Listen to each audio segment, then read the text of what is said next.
Salam budaya. Sekali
nuwun sagung para pamirsa kagum Sumawana Putri sugeng pepanggihan malih kalian keluarga Ketoprak Mataram Lestari Puspito Budaya saking Bantul Ngayu Jakarta Madinah kebareng wonten dalu menika badhe ngaturaken sandibara Ketoprak kanthi lampahan alap-alapan danes waris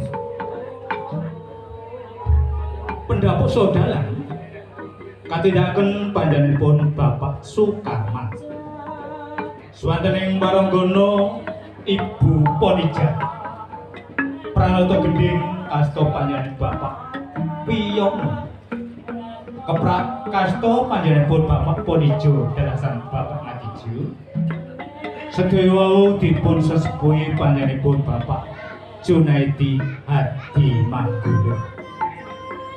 Munggah dapuaning paraga ingkang ngayayahi wonten lampahan alap-alapan Daneswari. Prabu Danda Gedis katindakaken panjenenganipun Bapak Sumanto Triatmojo dene Bapak Ngadijo dalu menika ngayayahi minangka Patih Julung Wani. Pangeran Suryana katindakaken panjenenganipun Bapak Joko Krisnadi dene Pangeran Suryoko katindakaken panjenenganipun Bapak Harun dene Ibu Subarmi ngayayahi minangka Roro Danes Pahi. Minak Kendari Putih kasta panjenenganipun Bapak Slamet. Patih Minak Jalibang kasta panjenenganipun Bapak Juanesman dene Bapak Sudiman ngayayahi minangka tumunggung Gagak Seto.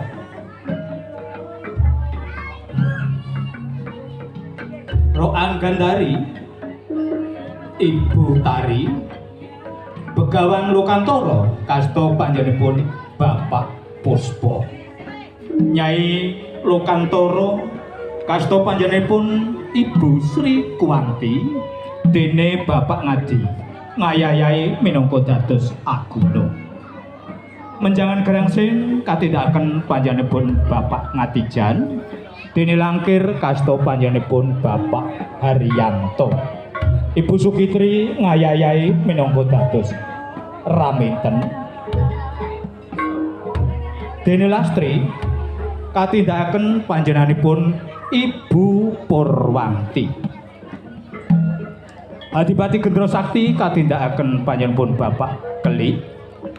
Patih Gendro Pati katindakaken panjenenganipun Bapa Tukidal. Dene Bapak Amin minangka Nujum Sidik Permono. Tumenggung Yudapati kasta panjenenganipun Bapak Junaidi. Surapanggah kasta panjenenganipun Bapak Bandi dene Bapak Pariman ngayayahi minangka Sura Gombang. Abdi katindakan panjenenganipun Bapak Ngadul emban katindakan panjenenganipun Ibu Asih Lestari mekaten menggah dapuk ning paraga ingkang ngayayahi wonten alap-alapan Daneswari. Pramila kasuwun sumangga sugeng amirsani babaring lampahan dalu menika. Nuwun. Sasuwuning gedhing pambuka tumuli kita purwakani.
Yono paket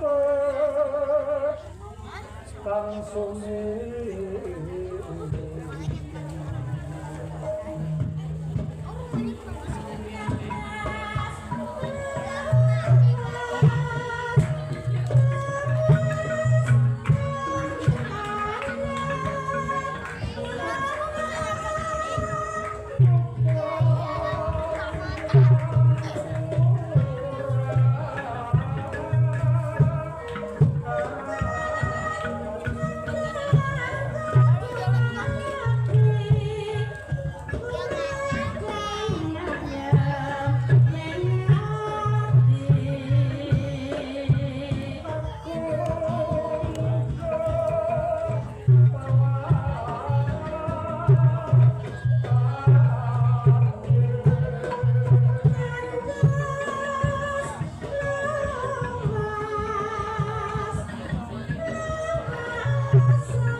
Lomo kadangan pentau men. Kula sing ngatur. Panjenengan.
Tak tompo kowe nglakuke pati marang mung panas langsung endel sira tambah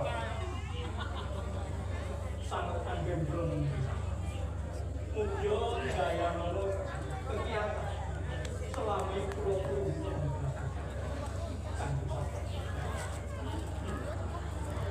Julungan Rane tepat Corona nyokokan Sowan dino Prayogat mosal kono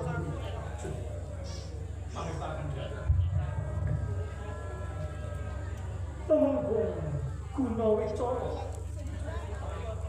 Kula Waduh becik Sowan ngono kapan Gunawicara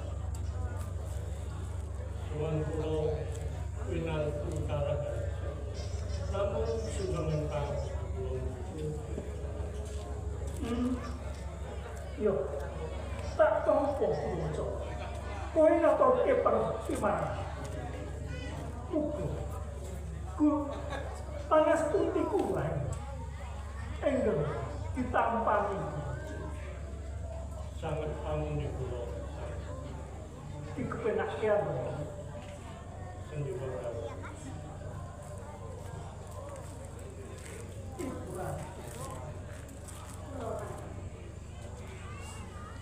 Seliramu biar sopan panas fokus rampung patah ini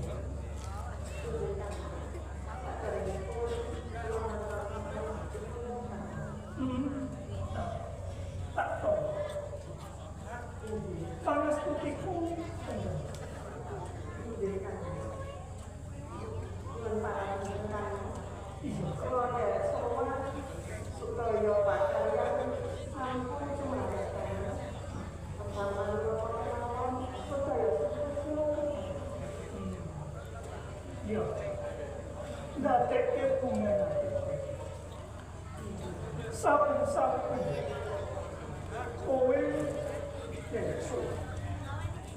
tansah ngaturake pasaran dibarkake sore sore Jauh sih aja Romo kepenak aku sehingga usahakan jauh namun sembah sungkem kula kunjuk wonten ngarsanipun Kanjeng Rama Prabu. Iya.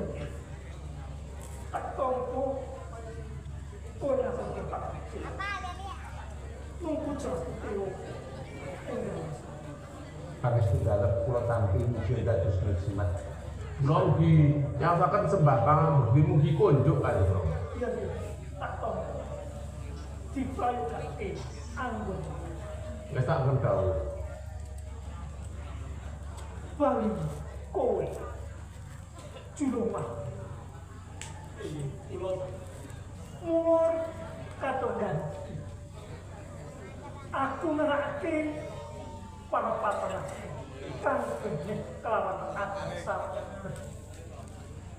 mergono perkara kan bakal ndak sungkir mbok malang kowe kabeh kan Kula dan jasa. Punipun bantos kula menika dene menika salih dinten Wiswana. Cilira dalem saha. Putra dalem Kadang Sentana supados saged wonten menapa sepintenipun wonten usul sampeyan. Menawi kula anggap lepas pidana menapa ingkang badhe dipundhalaken dumateng kula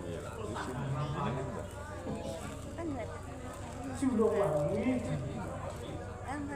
kowe ora luput julungan malah aku mongso mongkok lan bondo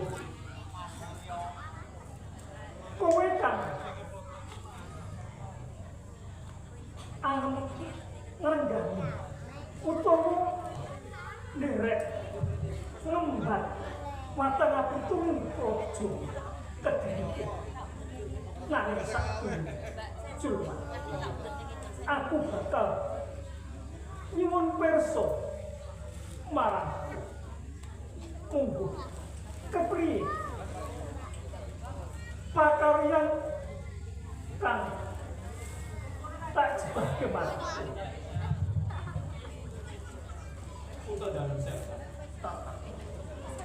Perkawis kan dalem dawuh supados pranata para Kadang Sentana ingkang dumunung wonten Kitha sedaya para Kadang Sentana dipun jawab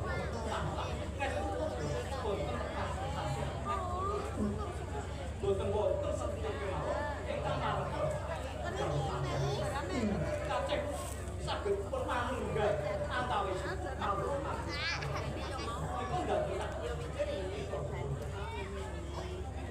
ateges kabeh antara kamu Gusti waktunya kuyung anggone ku ngastuk waktu sarengake ana ing rojo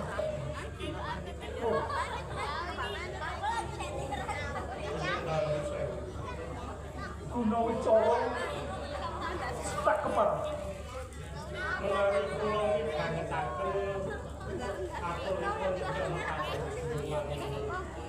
kula umpamane tiyang alit tiyang ingkang kados wae wonten ngeso dalem kanthas kamangka nek patih menika sampun gadah menawi sakmane pados tae menungso dalem menapa mboten mucemiatos lan aturipun yang kena patih Julungangi menika ngakontenaken ngandhangaken menawi negari sing Kediri tansah tata titi tentrem dumah ing Patrajina. Panjenengan menika ngertos menapa gulungipun praja menika dumah ing Patrajina.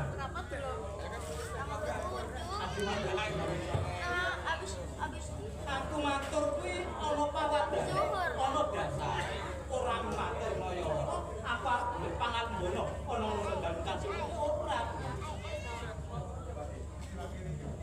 Nanging kasunyatanipun kula kalian andhan kula niki bawah wonten ing kraton Kediri wonten ing papan-papan barang padesan menika kathah kawula ing Kediri menika tasih nendang setinggangan papan-papan pamulangan luhur papan-papan panembah suci menika tasih apa aduh kasunyatan itu dengan menika boten ngerti bahwa wonten ing Kraton Kediri namung ngerti ngalaken setya bekti wonten ngesogan sik adi mengko Gunawicara inggih aku ana ing Kraton Kediri kuwi dan jatuh Patih kuwi badal wakil ingkang sinuwun mbok menawa ingkang sinuwun ku ora kepaten. Dadi ora ngono perkara kuwi lha nek perkara kuwi tak jorongke marang kowe. Lah terus kowe ngerti kuwi saka kowe dhewe apa kowe ming unjuk ature andamu. Lho kula niku gadah andan ingkang kathah. Kula menika pikantuk laporan saking andan kula jaman. Oh buku gedhe kula niku nganti kebal-kabal niku. Dadi sepandamu lapor karo kowe terus tak tulis tak catet. Lah nek kudune ora ngono kuwi lho. Nek kudune kowe dhewe sing ngerti preso. Kepiye kekurangane para warga, para sanak kadang. Kawula cilik kira-kira sing cingkrangan uripe. Kowe iso ora iso engkang sinuwun. Ora kok kowe marak golek lae ya sing jenenge tak golek lae nang kowe nek ngono. Lho tiyang gesang menika ingkang dipun upati Pak. Saged kula wibawa wonten ing negari. Iya, bener apa? Kepada matur Patih. Pripun nggih? Ki mengko Gunawicara menika saged matur jagik-jagik nuduh Retyono Patih menika boten niti bawah saengga sedanten prabaya saking Rama Prabu boten maradin dumateng para kawula menika wonten tandha buktinipun namung ngaya-wara. Lah menika nek kedhepun adinipun Gunawicara jalaran beliau saking saudara kasih ora kula paringaken Gunawicara sedanten monggo arke waradin kawula kasih. Ateges prabaya menika boten warata lan maradin para kawula mandheg wonten tumenggung Gunawicara. Ya ngono kuwi. Gunawicara. Yen to Gunawicara matur ing ngarsane Kanjeng Rama Prabu aja ngwaton matur nanging ditaliti apa buktine yen to tumenggung Gunawicara matur kang maneka wae. Cukup. Cukup. Gunawicara Pak. Kowe Junuwah. Udah dari saya usaha. Estunipun wonten perkara ingkang benci jalaran menika menawi kepireng Narapraja wonten ing Nagara Kediri menawi simanto. Mula kowe tak sowan menasa. Kowe takon padudon dhewe-dhewe. Iki ono perkara kang tatak rembug marang kowe kapisan. Lajeng perkawis menapa Kanjeng? Mumpung niku sedaya putra kadang setara saya apa Anda lajeng sampeyan. Juro bangun. Lan kowe Gunawicara. Kula jaga. Mula aku bakal bukan marang. Kowe kabeh ora ngono. Kecung. Akeh ojo pelamat.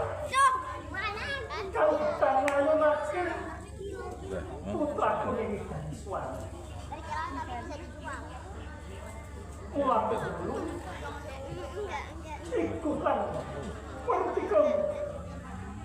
Unjuk atur lunga. Bis apa? Julur kawis Raja Penglaman. Ingkang sakmenika bundung saking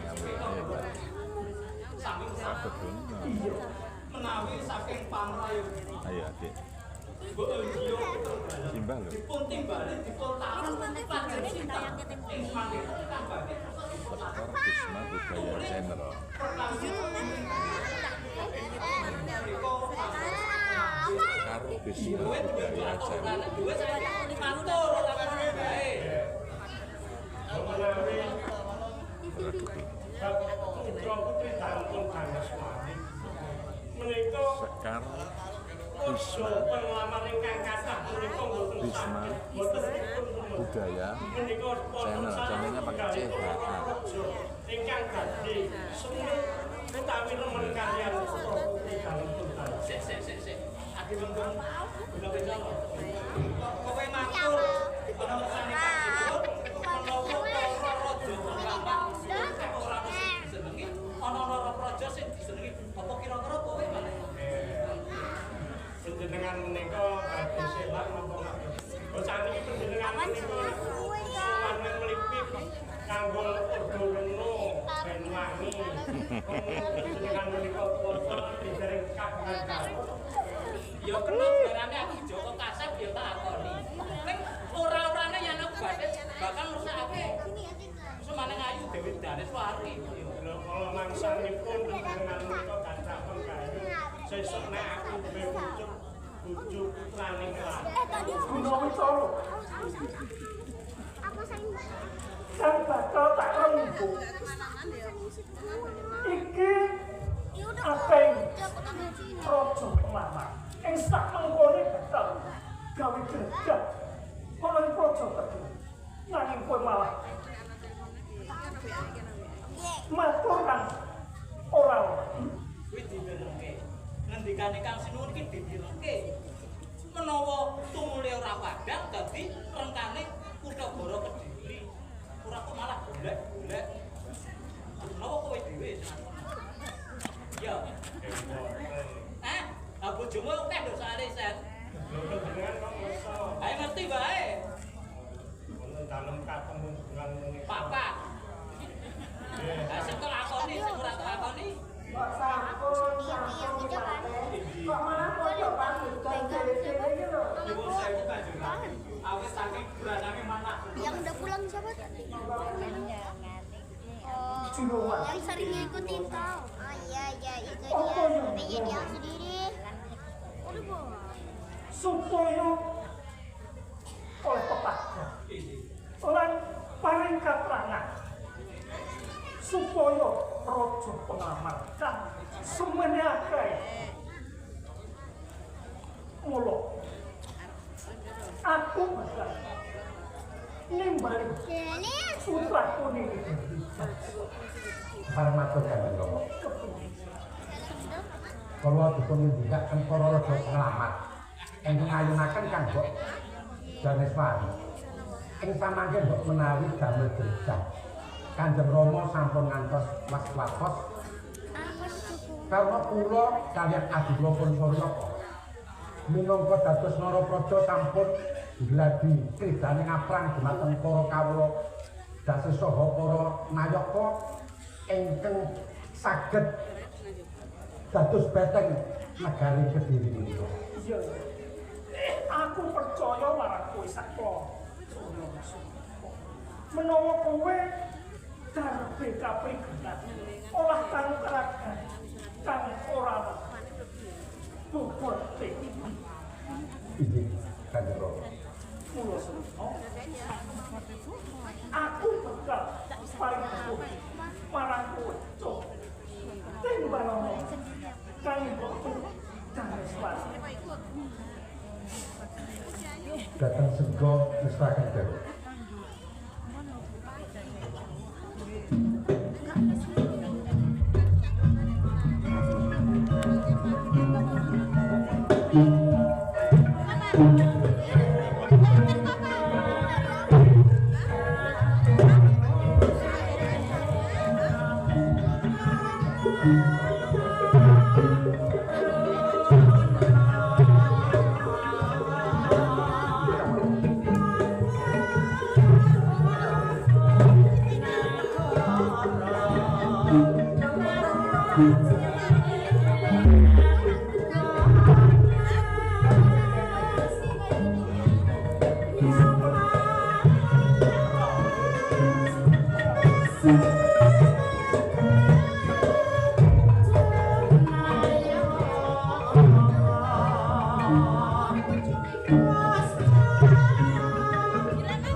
Mari to guna wicara. Nek gunane mripat ku apa? Loro maos to. Ayo krasa. Guna wicara. Putraku rampung.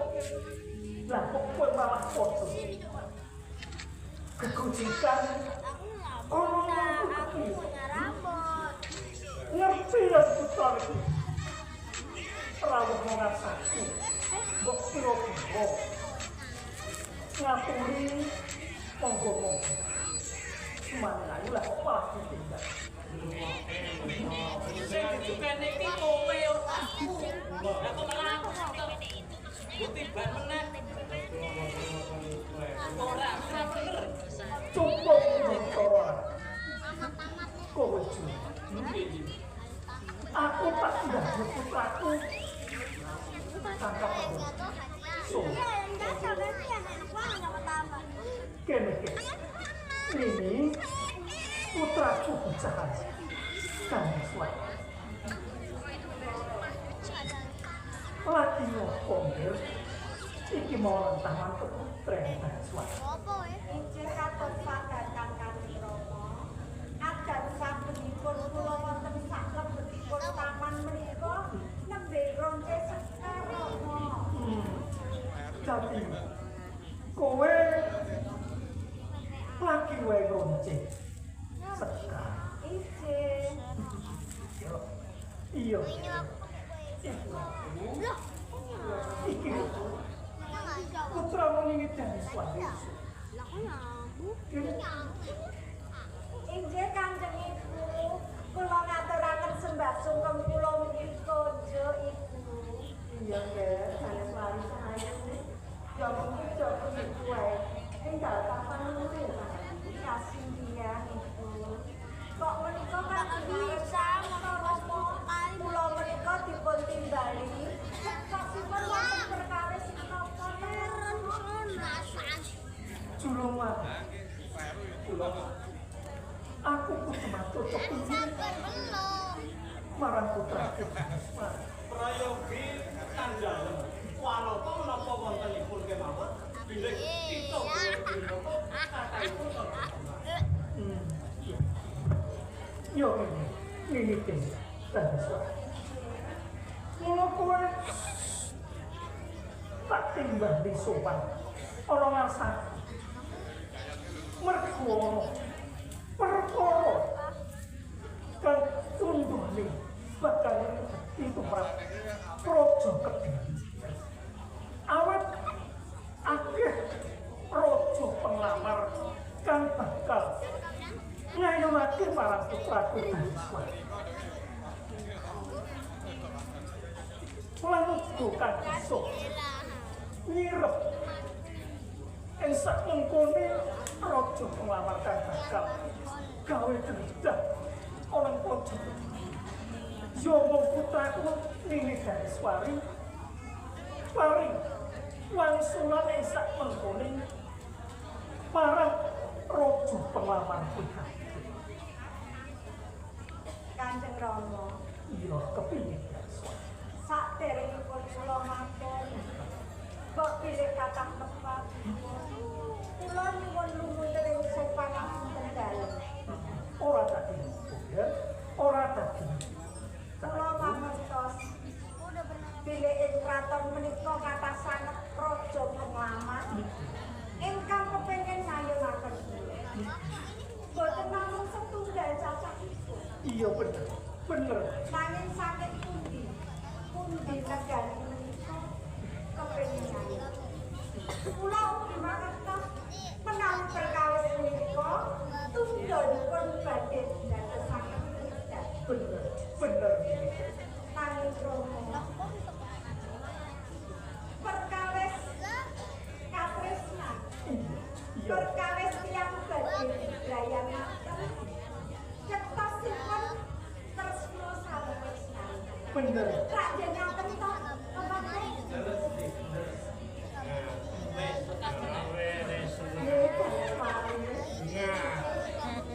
Perkara iki yo kiremu sing iso ngajari. Mula saka kuwi yang iki lari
Kula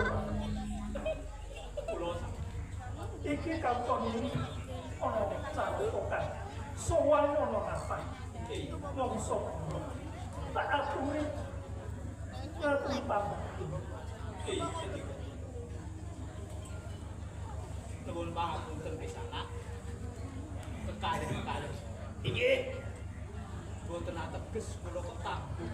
Nanging pila sapisan menika kula mangertos dhumateng duka. Inggih. Duka kalih mriku menawi nitik agemanipun kados setunggaling Nararaja menawi Nararaja. Nararaja saking pundi lan sinten ingkang dados jejulukan. Inggih. Dipun tepangaken kemawon.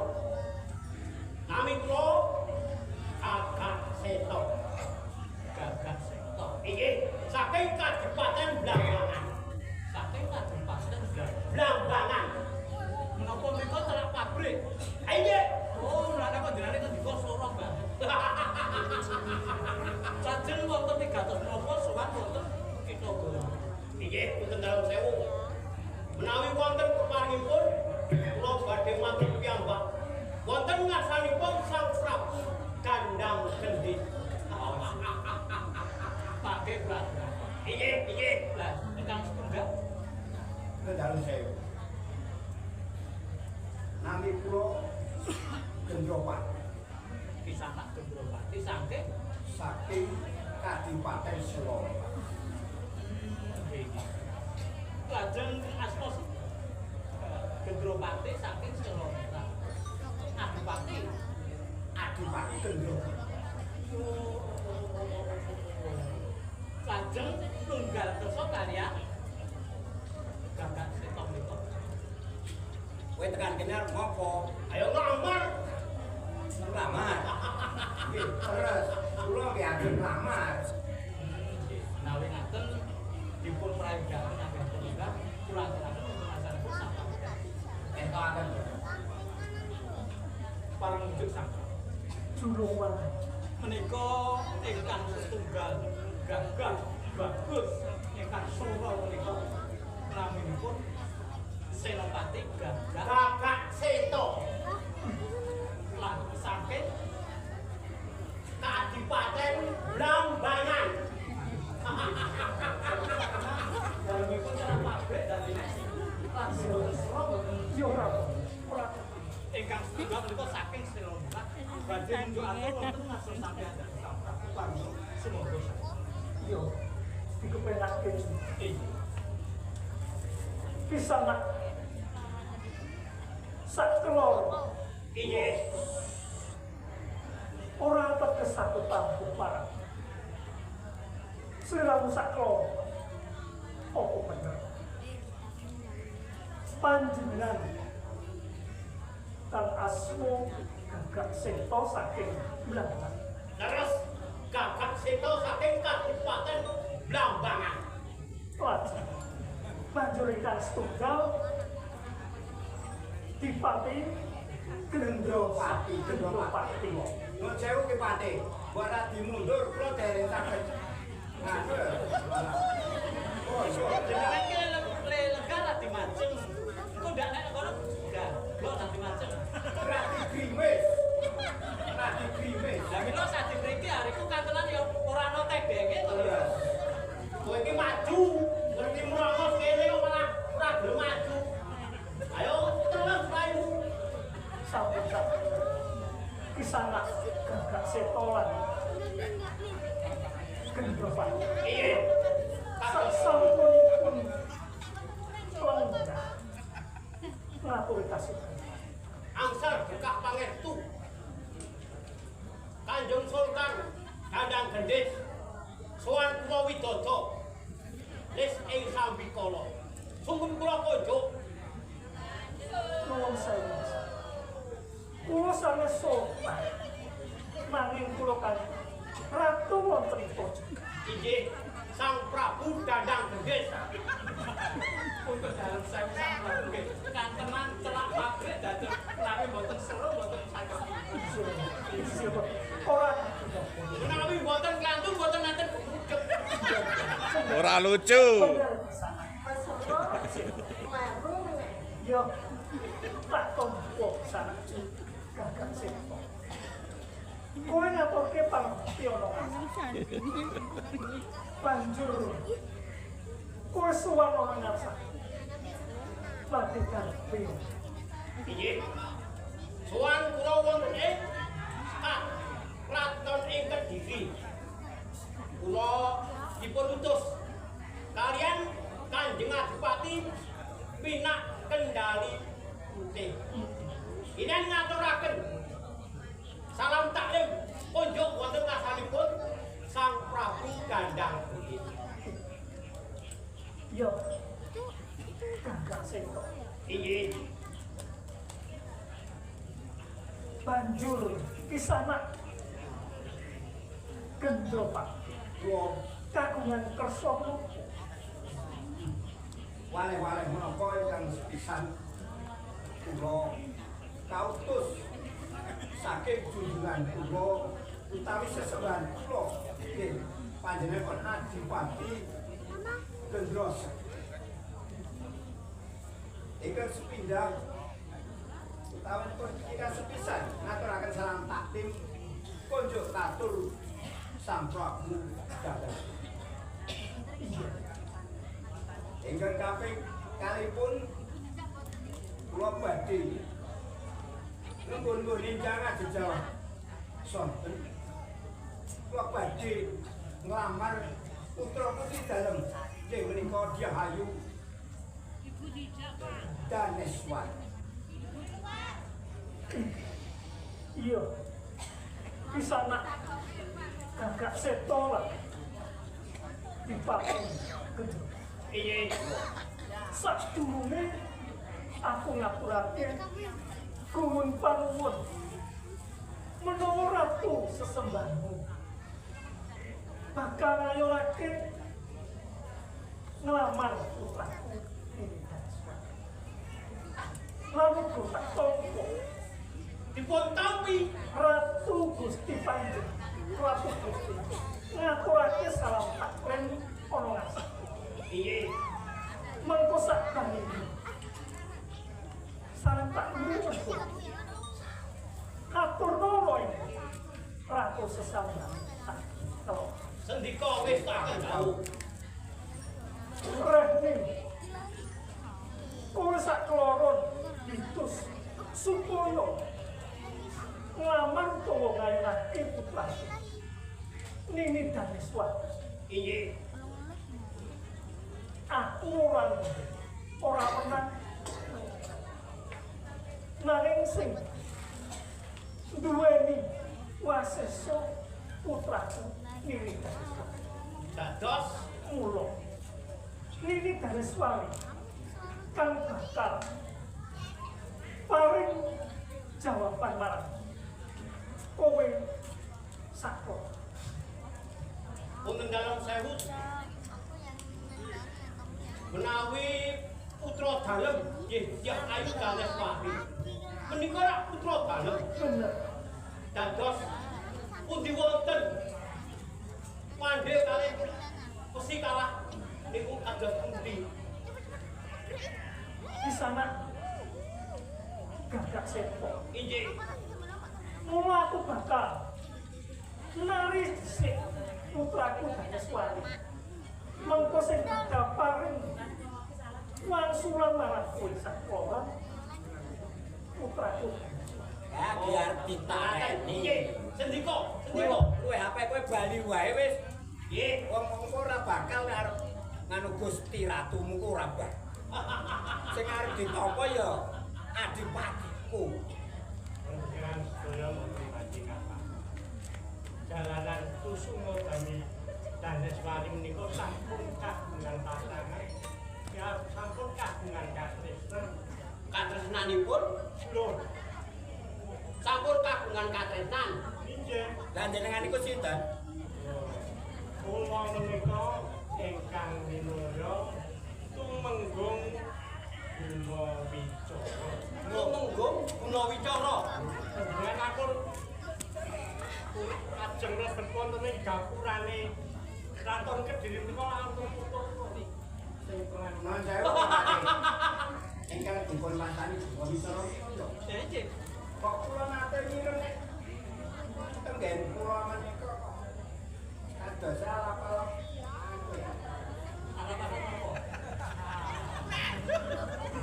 Lah wong wujute kowe kaya tikus kok.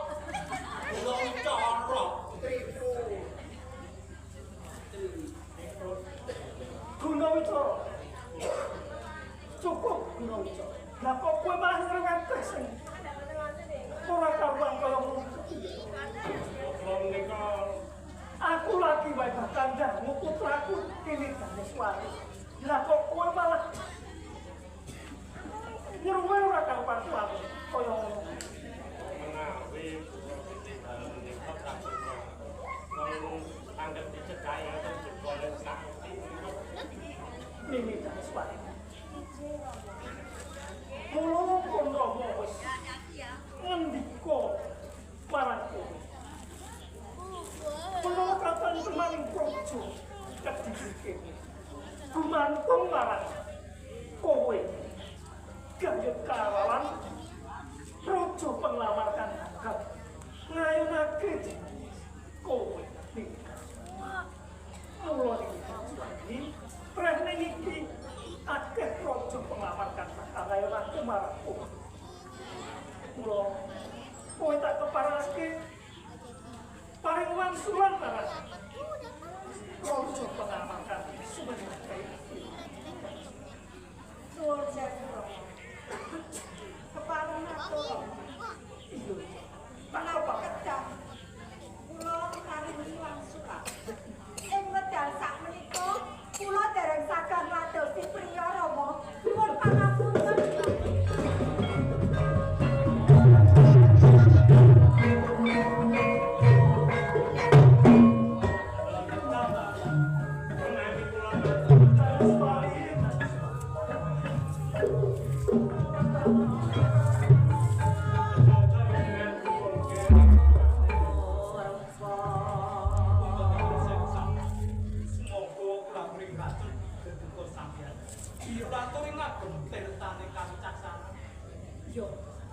Iya bener, juru pasti.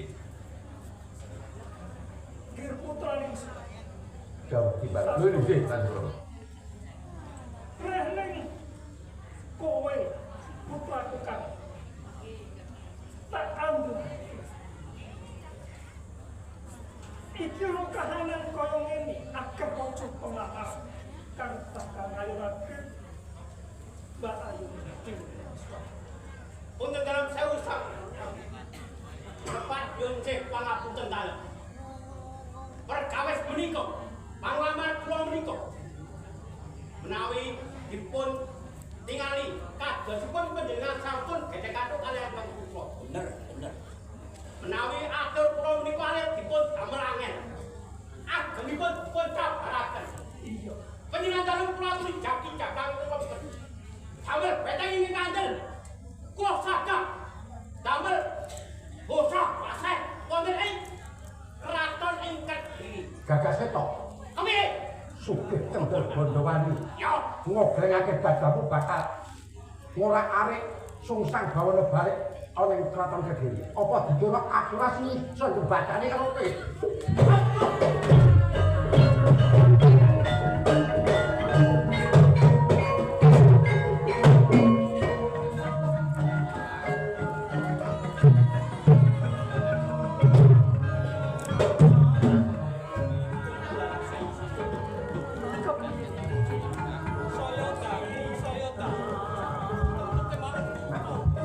Masih mana?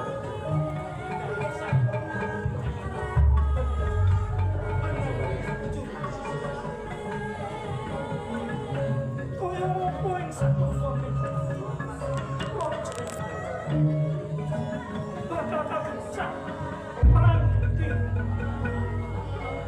lawan rojo pengawakan semua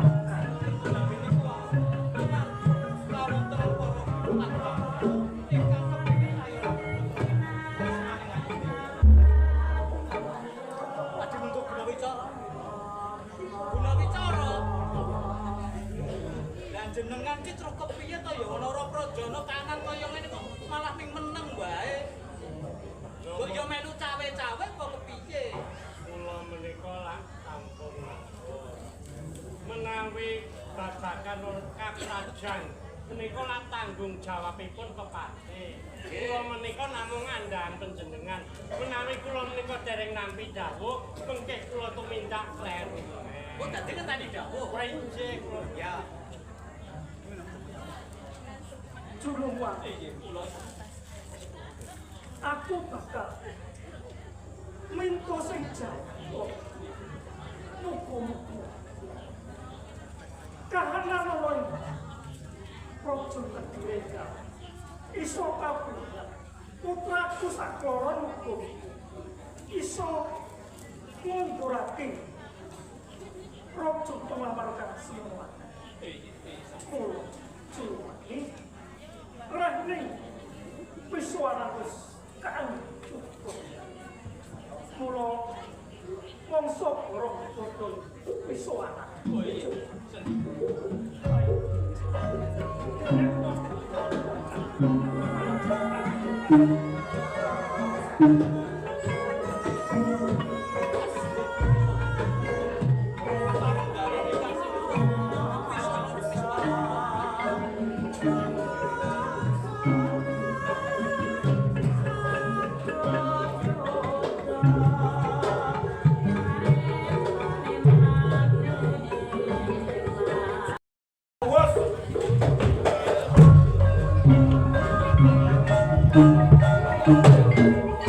Hati-hati yo.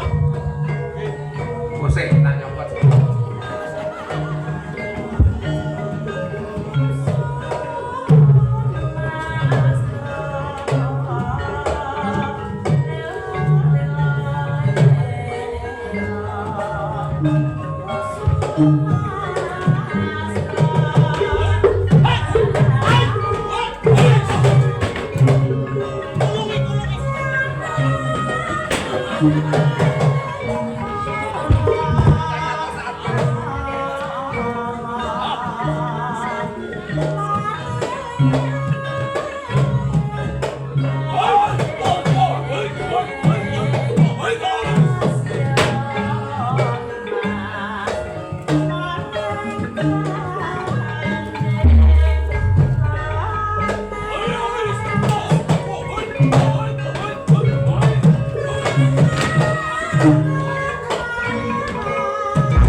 Thank you.